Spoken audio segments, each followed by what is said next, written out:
Okay, so let's do your reading, Aries. Hello, my dear Aries. Welcome back sa ating YouTube channel. My name is RJ. RJ. Your tarot card reader. At ang gagawin natin ngayon, my dear, is yung ating daily reading para po ito sa araw ng June 3, 2026. Titingnan natin, my dear, kung ano mga eksena, kaganapan at kung ano-ano pa na maaari mong makasalubong sa araw na ito.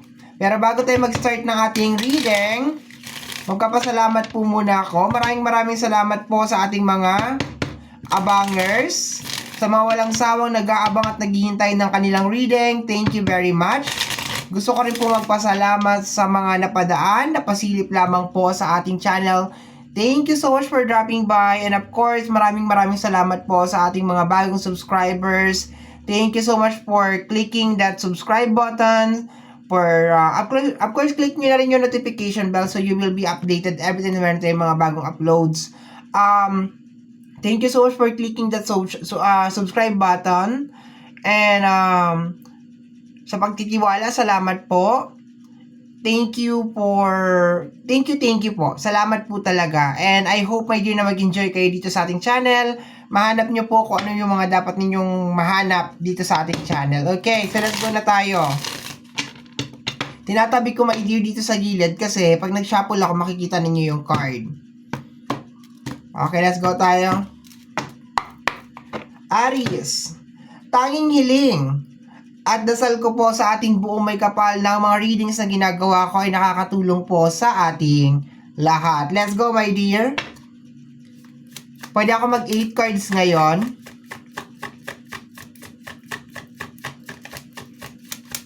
June 3, 2026. June 3, 2026, Aries. Let me see.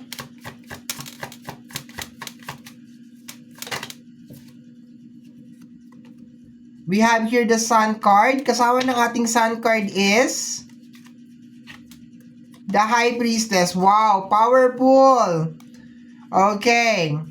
So, ang nakikita ko dito, my dear, is parang maliwanag na daan. Yun ang nakukuha ko, my dear. Kung lately, meron kang mga bagay na gusto mong gawin sa buhay mo, sa energy ng Sun card, okay, like meron kang mga new beginnings na gusto mong gawin, like, yeah, anything around the sun, kung ano man yung gusto mong gawin, gusto mong bagong relationship, meron kang gustong bilhin, meron kang gustong tahakin na panibagong landas, kung ano man yan, my dear, na gusto mong gawin sa buhay mo, ngayong araw na to, my dear, dinalaw ka ni High Priestess, okay?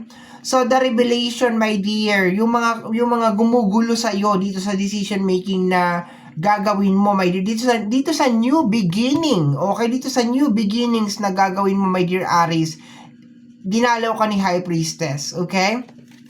Dinalaw ka niya, and then pinapakita niya sa iyo, my dear, yung daan. Ang linis lang nung daan, my dear, na nakikita ko. Like, walang kalat, as in super clear. Okay, so kung meron ka mga balak, meron ka mga pinaplano, especially kung medyo matagal na, my dear. Okay, especially kung medyo matagal mo na itong pinaplano, matagal mo na itong gustong gawin, tapos lagi siyang nauudlot, lagi siyang hindi natutuloy, okay? Lagi may nangyayari na something.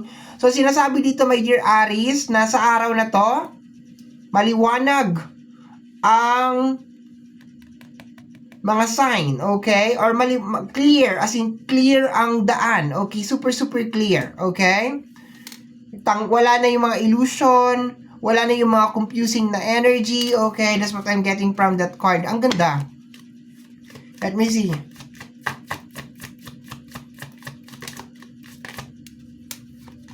The Two of Wands and the Four of Wands, my dear. Two of Wands and the Four of Wands. Diba sabi ko kanina, kung lately, nasa na yung aking selenite? Kung lately, okay, you are medyo nahihirapan ka mag-decide, okay, di mo alam kung tutuloy mo ba, gagawin mo ba, magsa-sun card ka ba, mag-new beginnings ka ba, okay.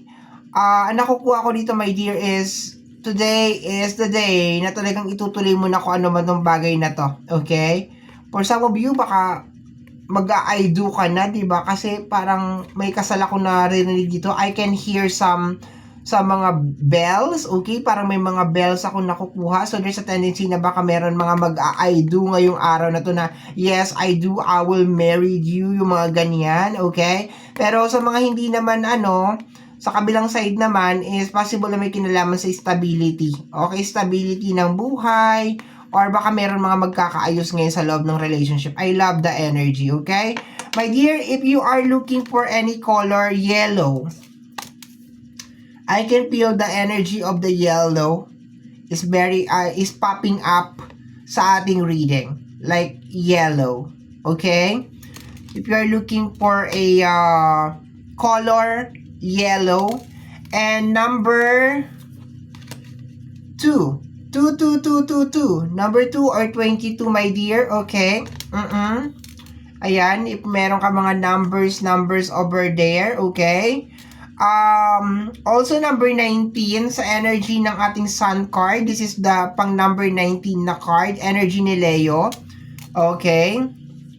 We also have 4, okay? Sa angel number 222. Okay, 222, my dear. Pero for example, like nagko-combine ka ng mga number, meron ako mga pero hindi ko kayo ini-encourage ha. Pero meron kasi minsan na nag-aano sa akin, pahingi naman po kami ng number, okay? So, I will be giving you 22, 19, at saka number 4, okay?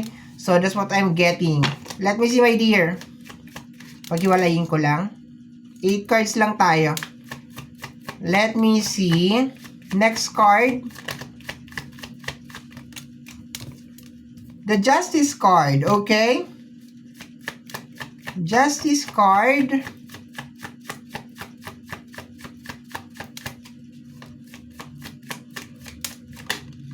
Okay. Makakaalis ka na, my dear, sa situation mo. Okay?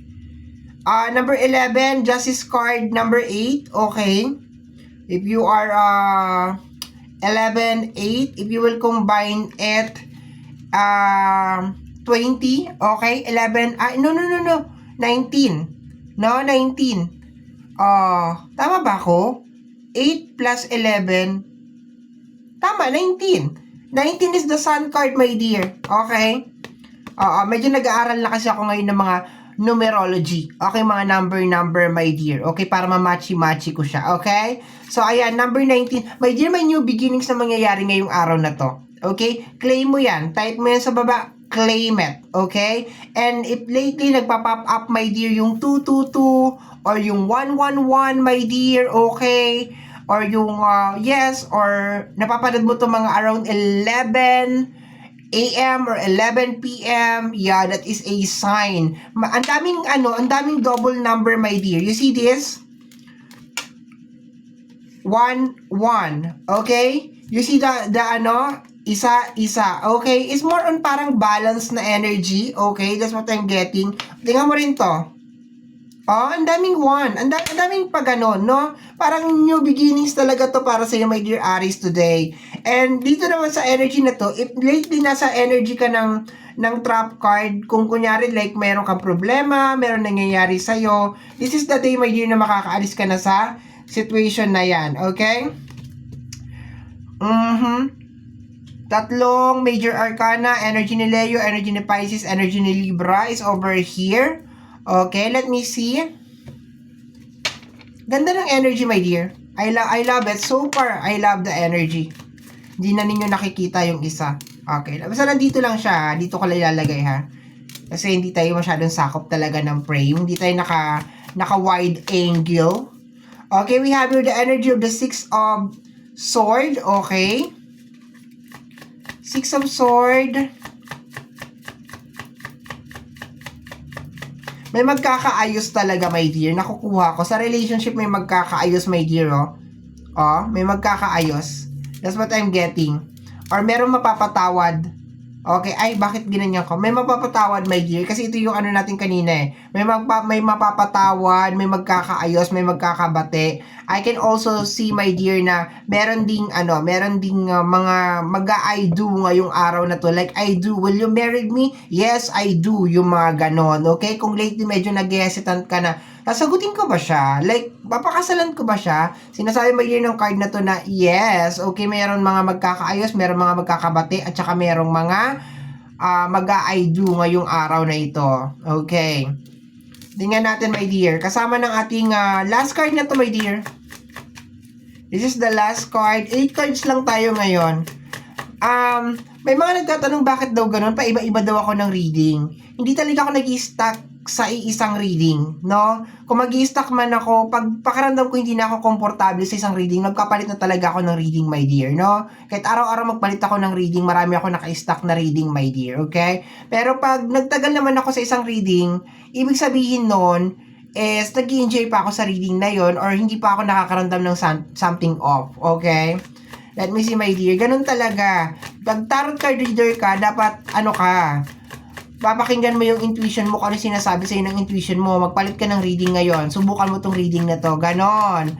Okay. Minsan ginagamit ko to. Pangalan nito?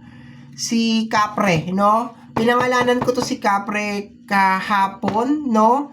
Sa reading ko kay Capricorn. Kasi sabi ko kay Capricorn, papangalanan natin itong mga cards natin na to. Okay. So, ito si Capre. Actually, hindi to bago, matagal na. No, ngayon lang natin siya binigyan ng pangalan, si Capre. Okay, tingnan natin, ha. Let me see.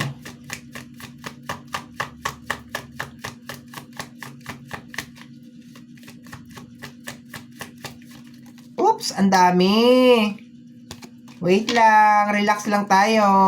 Kalma lang. Ay, may naiwan. May nagpaiwan. Eto na kaya? Eto na. Hindi ko man nakita yan eh.